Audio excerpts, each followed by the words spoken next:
镜头顶来到国内义务做兵是恢复做1年，这第一梯次为1月25日开始施行。新兵训练2个月，爱走500公尺障碍、夜间射击、牵手榴弹，拢总有。训练考试若无过，爱加留1礼拜继续训练。若果无合格，就领袂到逐个月10800块的加级。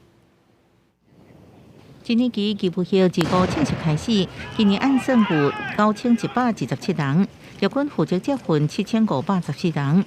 8礼拜日光训练用4阶段进行，6日500公尺障碍夜间射击、手榴弹、拼实弹。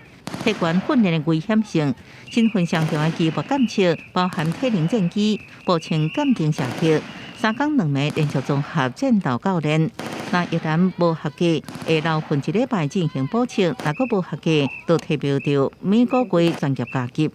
下部队之后，他由他的单位的主管会持续的管制，每个月的驻地成效验收会实施合格签证。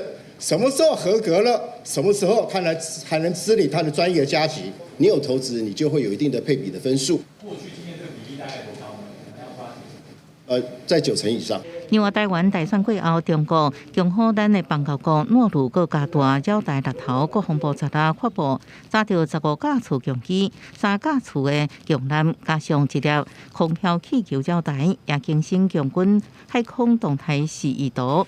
增加强机起飞基地甲强机甲台湾的距离，选移除强机航车甲航向，互外界未来无法度分析强军动态。国军情报发布专项保守，引起争议。在不影响情资来源的前提之下，让我们的国人了解我们目前所面临的一个状况，那么避免这种空隙来对我们实施认知作战。针对中国陆航直升机假冒民航机代码进入海峡中线，国防部表示有检效状况个应处。另外，中国传出3月伫台海展开军演，国防部也做出回应。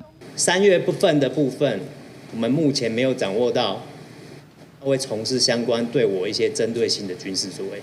国防部分析，中国伫台湾大选结束，展开常态性战备警巡，结合认知作战中间地带冲突，国军运用联合情感侦掌握动态，目前无发现异常。记者综合报道。